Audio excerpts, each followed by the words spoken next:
Olá amigos, boa tarde. Hoje, dia 22 de setembro, estamos em mais um Maurice Podcast com o tema Responsabilidade Social na Prática, um tema tão atual e necessário em um país de tanta desigualdade.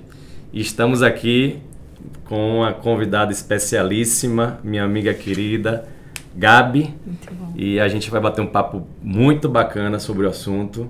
E para começar eu quero que você mesma fale quem é a Gabi, quem é a Gabriela. Muito bom. Eu gosto que a gente já começa com o baiano apresentando, então vira a Gabi. E a Gabi também. Eu sou a Gabi Marques. Eu tô no mercado corporativo, digamos assim, há mais de 20 anos. Comecei a minha carreira muito empreendedora, muito nova. Passei por diversas multinacionais, fiz mercado financeiro, fiz operações, fiz compras. Rodei mais de 20 países para ter alguns burnouts e descobri que eu estava fazendo tudo errado. Então, a Gabi hoje é sócia fundadora do Polvo Lab. Vou contar um pouquinho mais para vocês trabalho incrível, já quero saber o que muito. E eu tenho muito orgulho dessa iniciativa do Polvo Lab, que fundei junto com a minha sócia Ana Maria. E a gente se encontrou nisso, nesse negócio, que é um negócio também, porque a gente finalmente conseguiu criar uma equação onde a gente tem um negócio com responsabilidade social, mas além da responsabilidade social, com impacto real, com transformação na base. Maravilha. Que é o que a gente está precisando nesse paizão, Esse é o formato né? ideal, né, Gabi? É isso aí. Antes de a gente vai falar daqui a pouquinho com mais detalhes sobre o Polvo Lab. Você falou aí que você teve uma virada de chave. Foi. Né? Eu também tive a minha, mas eu quero saber quando foi a sua virada de chave, quando você percebeu que o que você estava fazendo não fazia mais sentido para você. Muito bom. A gente fala muito de propósito hoje, né? É muito contemporâneo falar de propósito. Acho que tá todo mundo buscando o seu. Mas não é tão simples, né? Essa virada de chave, geralmente ela acontece de forma até traumática, né? Eu precisei tomar um chacoalhão, assim, né, de vida. Foi em final de 2019, né? Eu estava numa empresa, uma multinacional gigante, não é segredo, estava no Carrefour, um grupo francês, né, imenso, que acho que todo mundo conhece, mas já tinha passado pela Procter & Gamble, pela Zurich, pela Tishman Speyer, por N multinacionais, empresas grandes, empresas que desenvolvem as suas políticas, enfim. Mas eu precisei entender que nada daquilo que eu estava lendo era aderente ao que eu tinha como propósito de vida. Então, eu senti, na verdade, um vazio muito grande, senti que o trabalho que eu estava executando era muito eficiente, eu estava com muitas entregas, eu tinha muito sucesso, tive uma carreira meteórica, consegui chegar a uma posição executiva muito rápido na minha vida, por muita competência, eu reconheço e acho que não tem nenhum problema reconhecer isso também. Claro.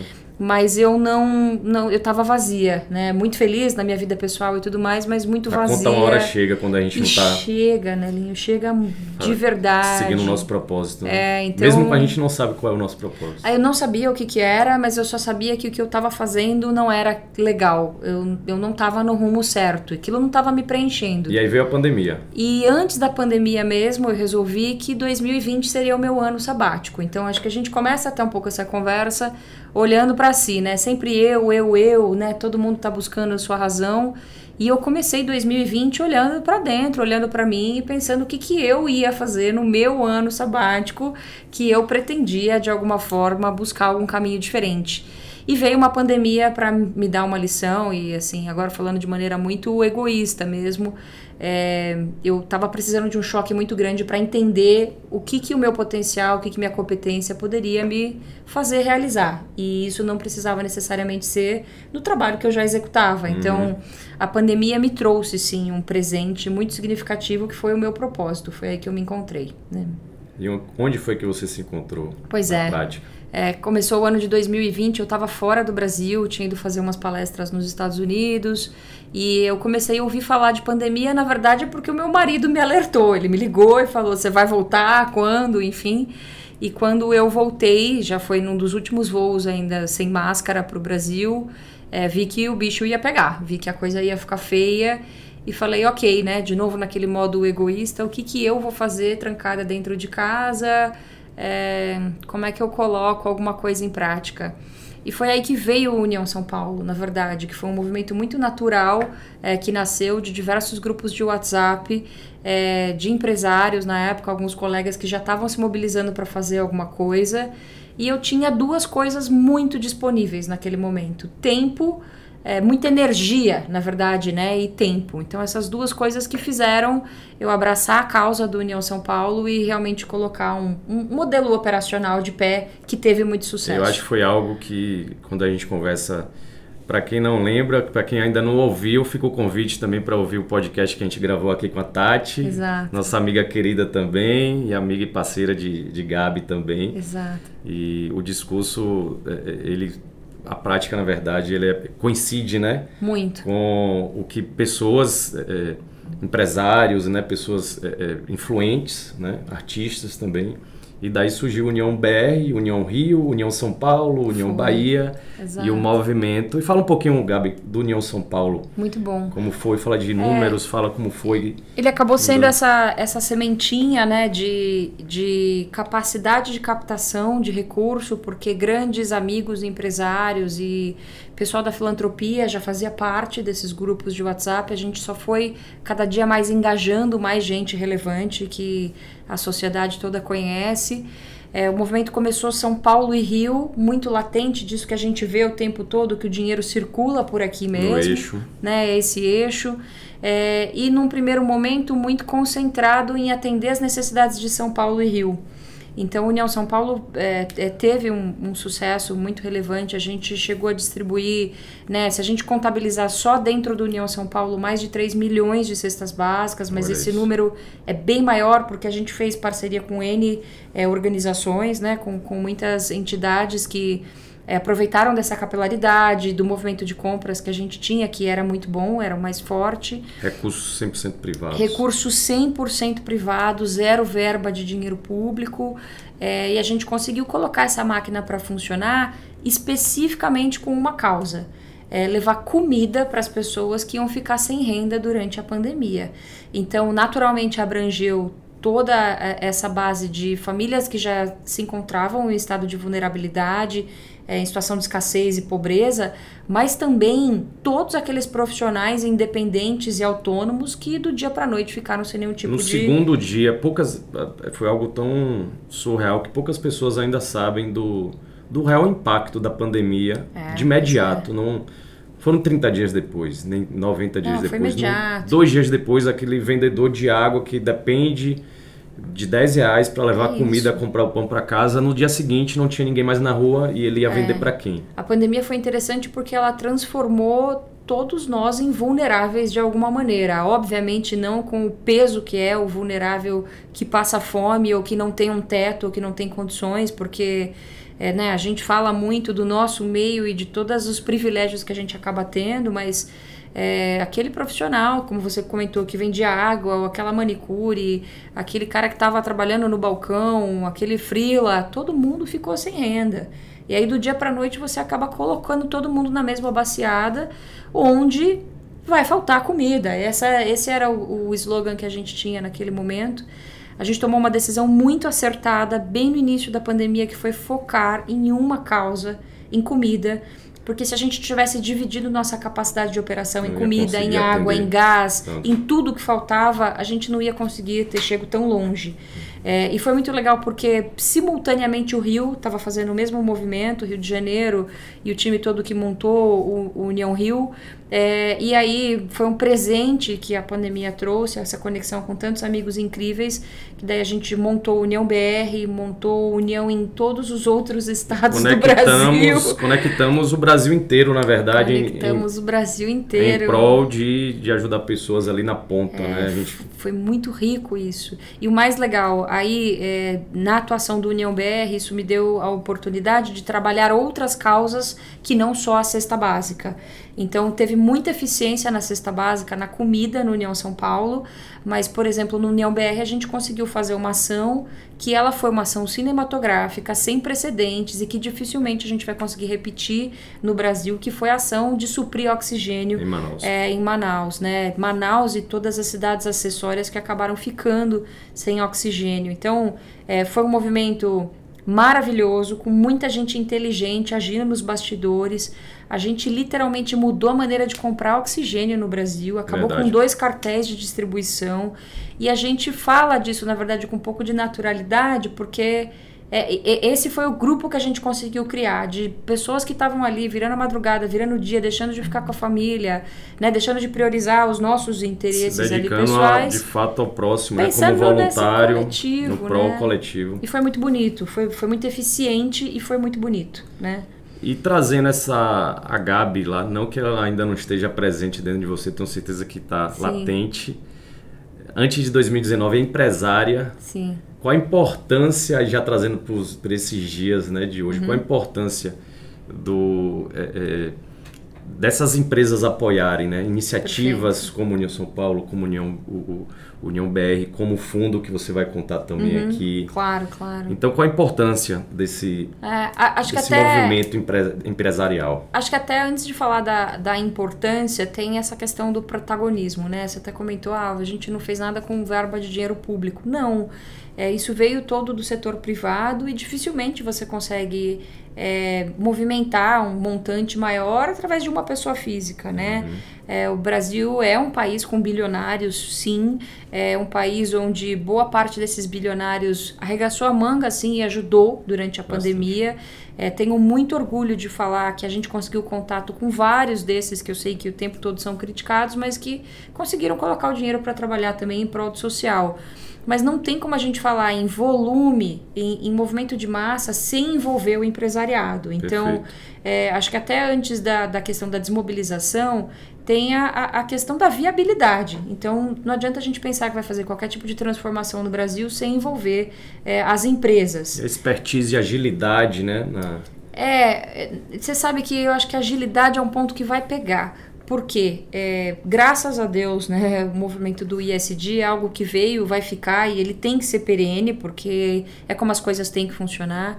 Mas tem toda uma questão de governança, por exemplo, que quando a gente vai falar, envolver as empresas, a gente está falando, né, aqui de dentro de um banco e a gente sabe o quão necessário é a parte de governança, de processos e que às vezes, quando a gente fala de uma causa emergencial, até soa como uma certa burocracia. Sim. Mas não é uma burocracia, é uma necessidade para poder fazer as coisas de maneira muito transparente. Porque você está envolvendo o dinheiro de muitas pessoas e não mais de um CPF. Sim. Então, a importância do envolvimento do empresariado é quase que algo que precisa ser muito natural. As empresas que hoje não estão fazendo alguma coisa precisam olhar para a sua própria gestão, olhar para o corpo de funcionários, olhar para a meta que eles têm estabelecidos como negócio e entender que isso não é sustentável. Exatamente. E não no ponto de vista ambiental, sustentável no ponto de vista por quanto tempo que essa empresa ainda vai permanecer Há aberta, estudos já, na verdade, né? que mostram que empresas que não se engajarem em uma causa, cada uma vai encontrar causa, saúde, educação, geração de renda. Escolha a sua causa, exato. A gente meio ambiente, tem né? Tem muita gente bacana aí fazendo um trabalho bacana, procura a sua causa ou cria uma causa do zero, isso. Se não encontrar nenhuma que confie ou que não passe uma seriedade ou que não acha tão organizado, cria a sua própria causa. Mas eu acho que o que a gente sempre está batendo, né, na tecla é que a gente vive hoje num mundo tão globalizado, mas que não globalizaram a importância da responsabilidade social de todos, pessoas físicas e jurídicas, né? É verdade. Acho que aí entra um pouco da questão da própria solidariedade, né? Então, eu volto no meu exemplo. A gente está sempre olhando para dentro de si, para os nossos objetivos, para o que a gente quer, porque a minha empresa precisa alcançar. O que não é mais sustentável é acreditar que esse é o modelo correto, porque se quem está do meu lado não está se dando bem, também tem alguma coisa errada. Então, hoje eu defendo um movimento que eu acho que ele é um movimento maravilhoso e que ele realmente contamina e que ele realmente educa, que é o movimento de eu preciso pensar no coletivo. Eu posso estar indo muito bem, eu posso me dar bem, eu posso estar ganhando bem, mas não tem problema nenhum nisso. Não tem problema nenhum nisso, mas eu quero que o outro também ganhe. Então, e a pessoa sempre recebe em dobro. É isso. Então, isso é fato. É um a gente sempre recebe mais. Muito mais gostoso esse, porque também, e eu falo isso, obviamente, num espectro muito menor, mas crescer sozinho é doloroso e é solitário. Então, quando você cresce com o grupo, primeiro que você com certeza vai ser mais exaltado nisso, primeiro porque você vai conseguir ficar em paz, mas mais do que isso, porque isso vai te dar em dobro. Então, é uma matemática. E tem a questão do legal. legado, né? Que eu sempre costumo trazer à tona.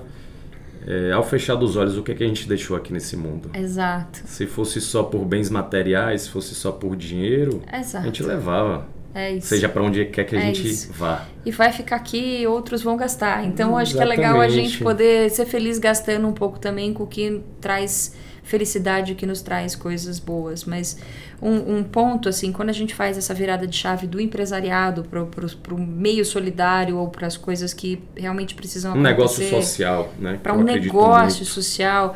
Você sabe que no começo, quando a gente fez a estruturação, né, do nosso fundo do Polvo Lab, a gente ouviu de alguns amigos, nossa, mas um negócio social já tem um antagonismo nisso, não pode ser um negócio se ele for social, ou o contrário, não dá para você fazer o bem de verdade na ponta se você tiver um interesse financeiro por trás disso. Ainda há um paradigma aí ainda há muito preconceito com isso. Preconceito, verdade. É um preconceito mesmo, porque as pessoas não pararam para estudar ou para entender, e já tem muito material legal sobre isso. Então, a virada de chave, na verdade, ainda se deu durante a pandemia.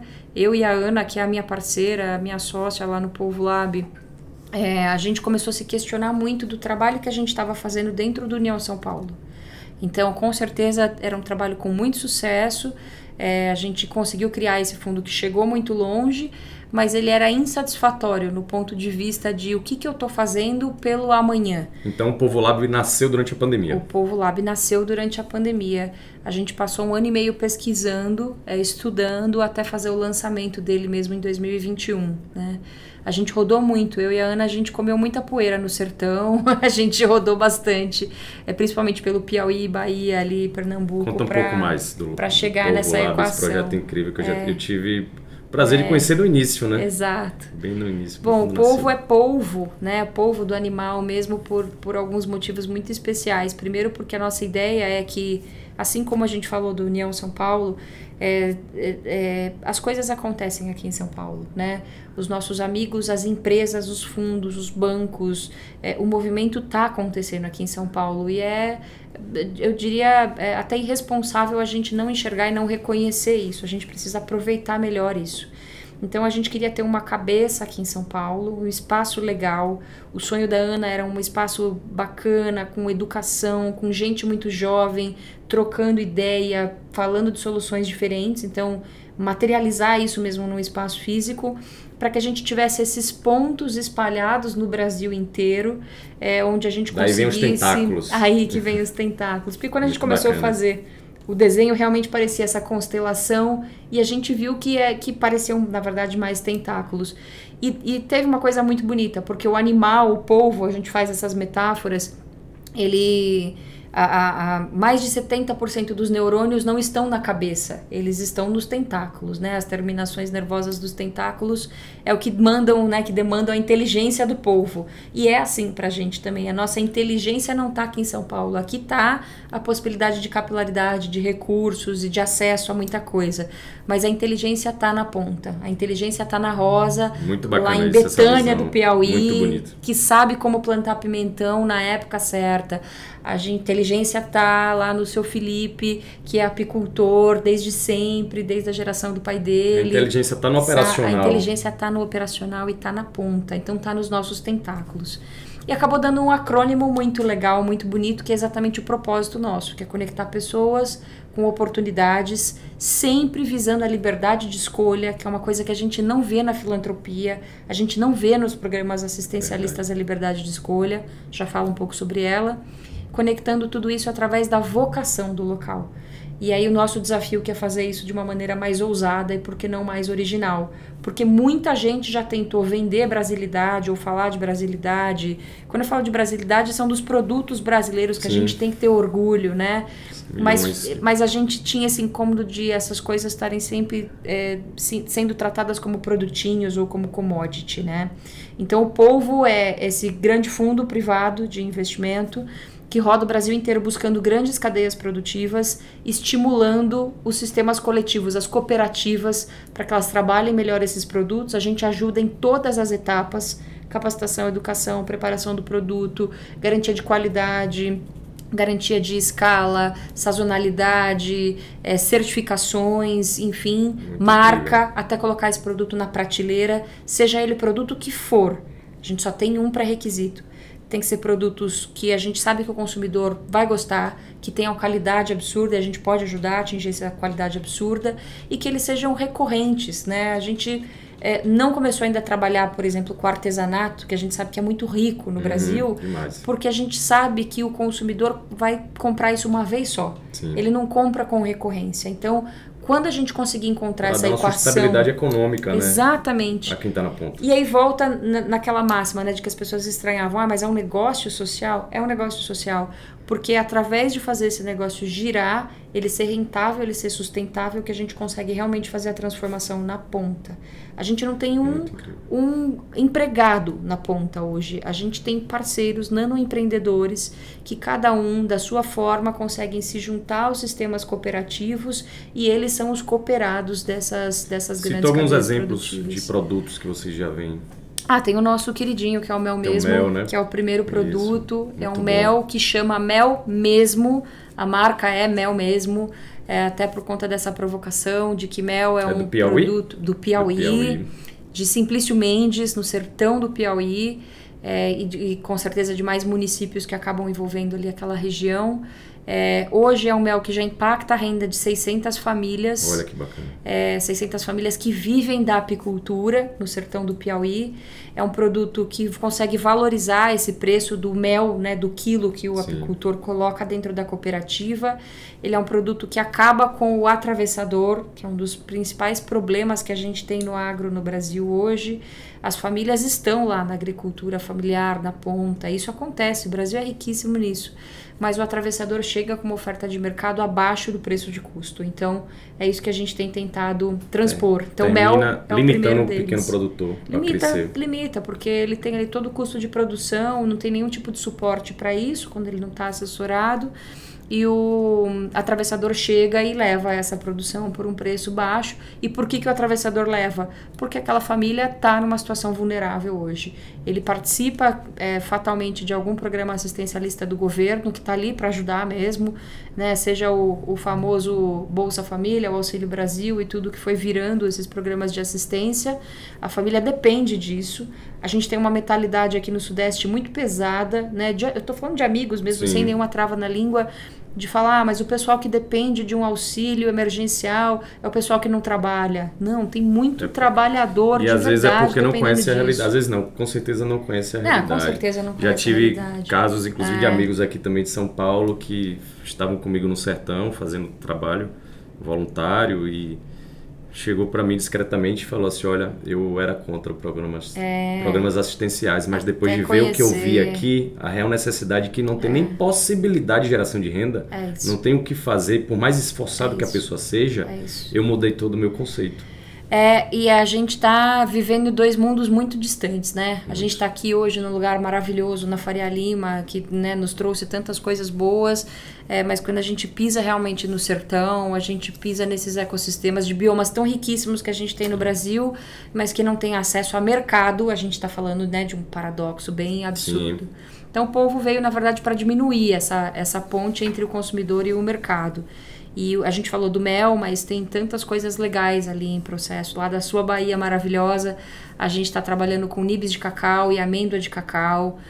Todo mundo adora. Já experimentei, não você. E é maravilhoso, mim, né?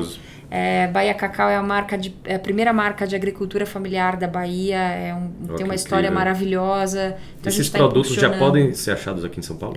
A gente está aos poucos colocando todos eles na prateleira, né? O pessoal já consegue acompanhar tudo que a gente tem de portfólio no Polvo Lab pelas nossas redes sociais. Polvo Lab, já fala logo. O Polvo Lab. .co, que é o nosso site. Pronto. Mas pelo Instagram, Polvo Lab, só buscar lá Polvo Lab que vai nos encontrar. A gente está no YouTube também. Mas a ideia a gente está com um portfólio que agora vai chegar em 30 produtos até o final do ano. Olha que legal. Mas a gente quer crescer muito. E não tem coisa melhor do que a gente adquirir produtos e sabe que aquele produto, de onde ele veio, tem uma história por trás daquele produto. E isso vai além do produto Polvo Lab. A gente naturalmente gosta muito de falar que esse é o meio como as coisas vão se resolver, como o Brasil se transforma. Sim. Mas a gente provoca, na verdade, esse consumo mais consciente. Seja ele do banco que você está contratando, seja ele do carro que você usa, seja do produto que você coloca na mesa do café da manhã todos os dias para a sua família. Então, o que a gente gostaria muito de provocar, né, pensando um pouco nesse nosso braço educacional, é que o consumidor, né, que cada um de vocês que está ouvindo agora, pense um pouco onde vocês estão gastando dinheiro hoje, porque tem oportunidade para absolutamente todas as indústrias, né? Seja da roupa que a gente usa, até o carro, até o banco, até a comida que a gente come, existem oportunidades de consumo mais consciente. Então dá para pensar em consumo consciente no ponto de vista ambiental, de preservação ambiental. Sim. E não só de compensação. Entender o que aquelas empresas estão fazendo, da onde veio aqueles produtos, onde foram. Né? Claro, ninguém precisa fazer um estudo complexo em cima do produto, mas é fácil de ninguém vai se aprofundar. Mas aí está uma outro paradigma que acho que a gente quebra com o Polvo Lab. Existem iniciativas sociais maravilhosas no Brasil que já apresentam algum tipo de produto. Sim. A questão é que é o seguinte, o consumidor geralmente não está interessado em saber se aquilo vem de um projeto social legal ou não. Ele quer qualidade. Sim. Então, se eu vou comer uma castanha hoje, eu quero que ela seja a castanha de melhor qualidade, eu quero que seja gostosa, eu quero que seja um produto recorrente, que eu vou comprar hoje, que no mês que vem eu vou comprar a mesma castanha. Porém, se na hora ele for escolher e souber que aqueles dois produtos... Não é isso? Se ele puder comparar. Então, tem que começar pela qualidade. Por isso que a gente preza tanto pela qualidade. E depois, quando você está mais relaxado, ou quando você tem esse tempo, esse nanosegundo para pensar se o produto é mais legal ou não do que qualquer outro comparativo, aí você tem um ingrediente adicional. Porque a gente estudou muito se não valia a pena primeiro falar do impacto social para depois apresentar o produto. E a gente viu que, apesar de lindo, é um discurso que não converte. Que não vende. Então, de novo, falando de negócio, nosso negócio tem que ser sustentável, ele tem que parar em pé. Então, a gente tem que seguir também as regras do mercado e por isso que a gente vai primeiro para a qualidade, para a relevância e, na sequência, a gente mostra todo esse trabalho social maravilhoso de transformação, de capacitação, mas principalmente de geração de renda. E que, de verdade, se o consumidor não quiser saber e ele não vê, tá tudo bem também. Tudo bem, porque ele continua pagando por isso, de certa forma. Tem um estudo de 2017 da Unicef e da ONU que ele fala que empresa, olha, 2017, já fazem pouco mais de 6 anos, que ele fala que pessoas, novos consumidores, não necessariamente idade, estão dispostas a pagar mais por um produto ou serviço que esteja alinhado com alguma causa, seja ela qual for. Né?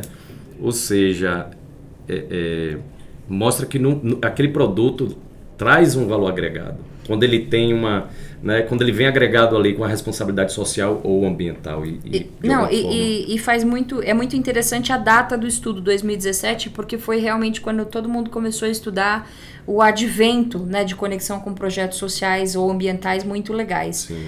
Teve só um problema no meio do caminho, que foi o abençoado do greenwashing, né? Que a gente está ouvindo cada vez mais falar sobre isso. O greenwashing aconteceu em toda a pauta de sustentabilidade, né, no mercado. Enfim. Continua acontecendo bastante. Só que hoje, infelizmente, a gente ouve falar também de um novo washing, que é o social washing, né? Então, quantos projetos sociais que a gente viu que tinha muito boa intenção, eu não acredito que nenhum projeto social nasça com alguém mal intencionado, falando eu só vou me dar bem com isso, eu quero morrer acreditando nisso, sabe? Sim. Que tem alguma intenção legal ali, mas às vezes é só um projetinho, às vezes é só um impactozinho e dá para fazer muito mais com menos. Com pouco, exatamente. Aqui, já falando de um exemplo aqui da Oriz, né? Sim. De um projeto chamado Educação Brasil, né? Você já conheceu um pouco. Que é incrível, né? E uma coisa que a gente sempre está falando é a mensuração dos resultados. Não adianta, é melhor a gente investir menos, um pouco menos, porém trabalhar aquela mensuração de um resultado, né, de impacto para que fique claro, transparente, para que as pessoas entendam o que está acontecendo. Exatamente, tem a questão da transparência, a questão da prestação de contas tão importante. E trazendo o exemplo do Educação Brasil, do impacto que a Oriz já causou com pouquíssimo investimento, cada aluno custa R$3 por mês, menos do que meio cafezinho. Né? Isso. Já tem 1.000 alunos sendo beneficiados por mês. E a gente está falando de R$3 por mês por criança. A gente está falando de inovação na educação, a gente está falando de brinquedotecas, a gente está falando do futuro do nosso país, né? E é aí que a gente vê os comparativos, né? De novo, a gente fala, nada nasce com má intenção, mas por que a gente não traz essa mesma eficiência que a gente tem que ter no mundo corporativo? No mundo corporativo. Né? Essa Acho mesma... que essa é a conexão que precisa cada vez mais, essa mesma competência. Essa engrenagem. Por exemplo, quando a gente está num banco, quando a gente está num fundo, como eu estive por tantos anos, e a gente tem que contratar um analista financeiro. Fazer um estudo. A gente contrata o melhor analista financeiro, sabe? Quando a gente tem que entregar um reporte para um investidor, a gente entrega o melhor, porque a gente quer provar que aquele investimento foi o caminho certo. Por que no social a gente... tem que fazer de qualquer jeito. Entrega de qualquer jeito. Não pode. Então não pode ser. Então, assim, com todo respeito à trajetória, que eu faço parte dela, inclusive, eu sou muito feliz de falar da movimentação, de quantas cestas básicas a gente ajudou a entregar.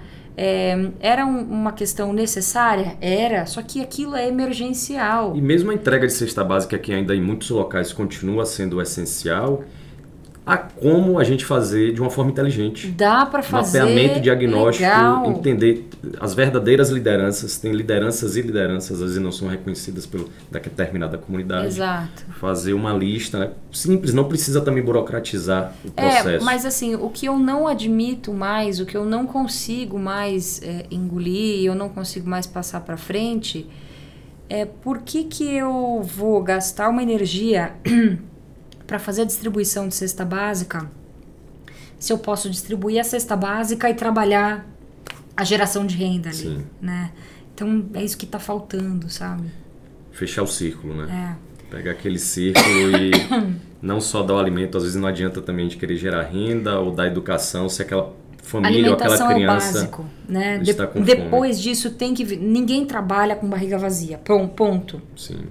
Mas eu não posso admitir, colocar, né, vamos falar nos nossos termos, pensando em eficiência de negócio, não pode estar no meu pipeline eu distribuir a mesma cesta básica para uma família 12 meses.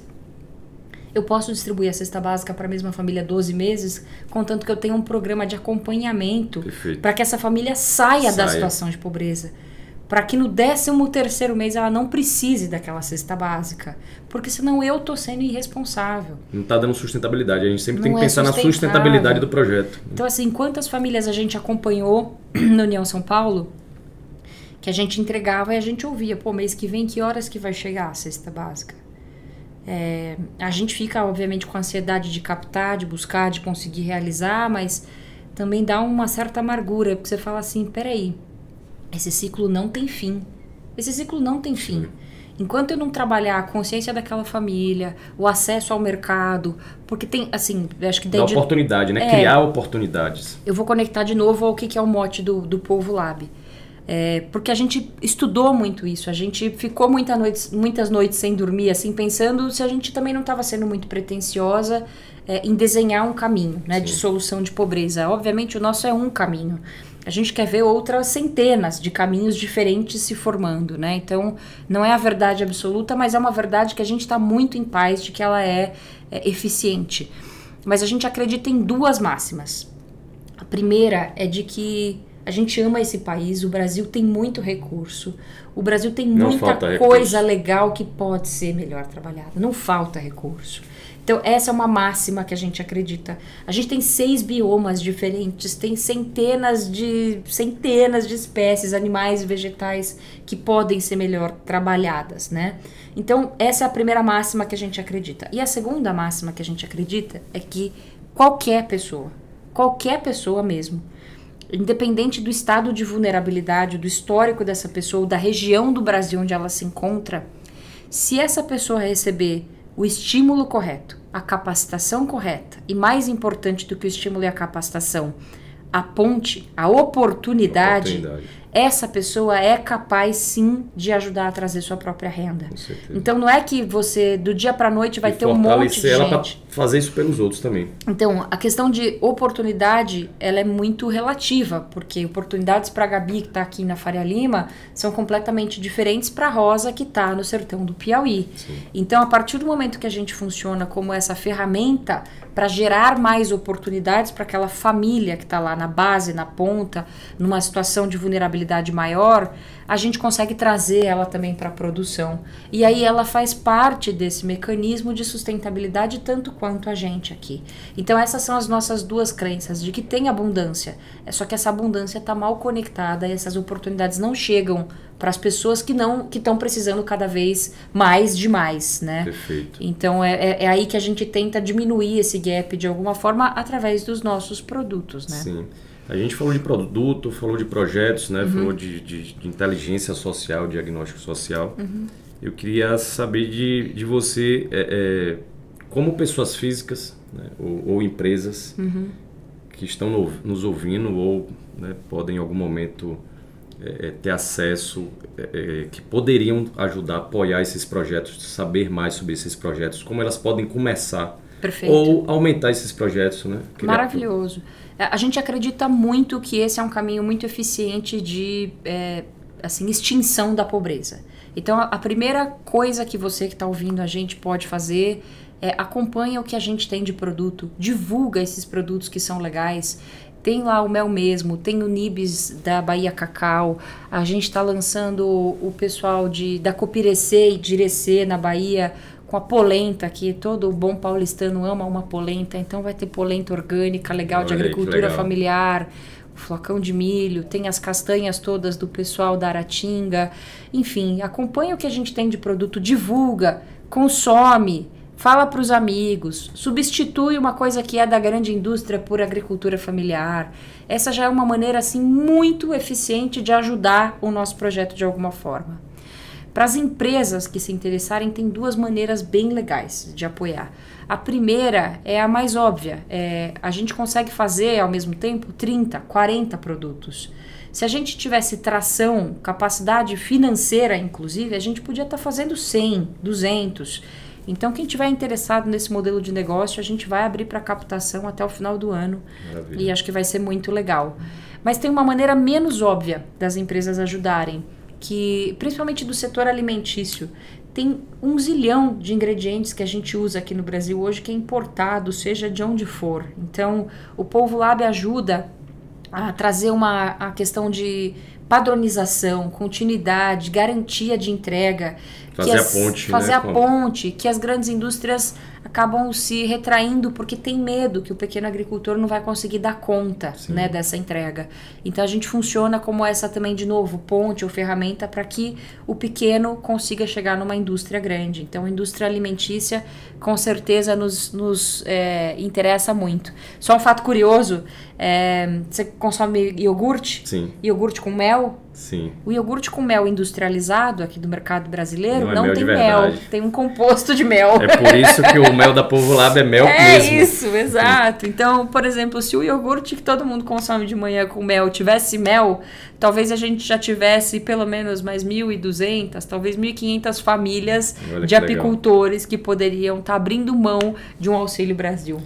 Então é muito bacana. maluco isso. Ficaria a tarde inteira falando aqui sobre isso, porque falar sobre impacto social, impacto ambiental também, né, uma forma de impactar positivamente o meio ambiente, positivamente com o correto, né, manejo. E eu queria saber de você, para a gente começar a finalizar, o que é que te inspira a continuar? Eficiência. E isso é muito legal, né? Porque eu saí de uma carreira muito corporativa, bem estruturada, achando que eu nunca mais pensaria dessa forma.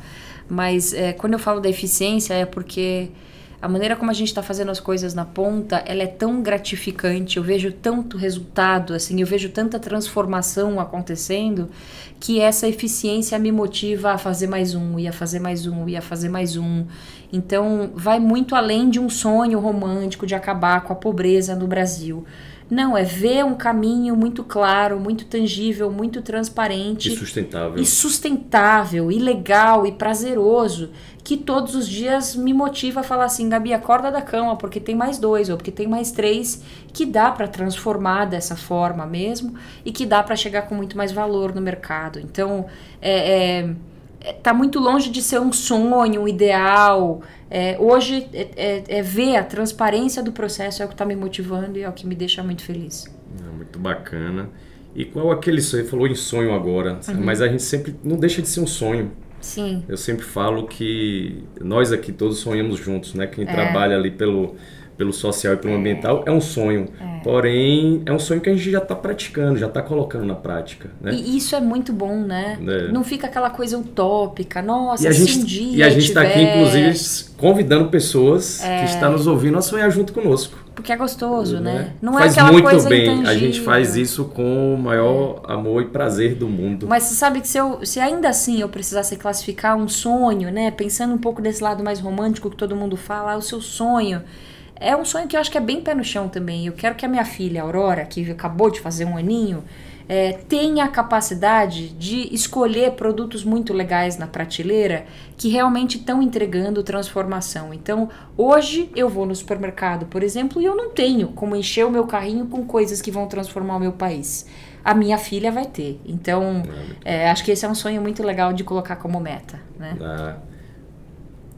Fiquei viajando aqui agora, imaginando a Aurora já grandezinha no mercado, fazendo rápido, compras e sabendo que a mamãe trabalhou ali duro por ideal e colocou isso na prática.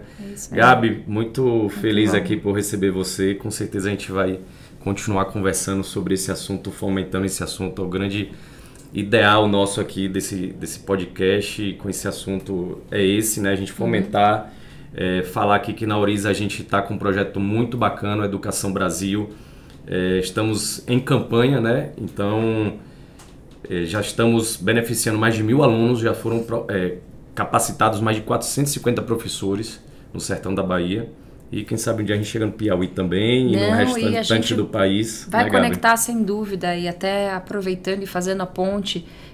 Nada disso acontece, essa transformação e esses produtos todos que a gente está falando hoje nessa edição, se a gente não tiver educação e capacitação. Com certeza. Né? Então, o trabalho que vocês estão fazendo começa na base com as crianças, e que essas crianças já cresçam com uma cabeça aberta. Um dia podem ser produtores. Para serem os produtores, e porque se tem um bônus que a gente acaba tendo com o sucesso dos nossos projetos, que hoje já estão em vários estados, Piauí, Bahia, Pernambuco, Paraíba, Maranhão, mas a gente quer atingir o Brasil inteiro, né? Onde tiver oportunidade, é que a gente já começa a ver um movimento de adolescentes que não tem mais como sonho sair do interior, ou sair do Nordeste, ou sair do Norte, para ir buscar uma oportunidade melhor numa favela em São Paulo.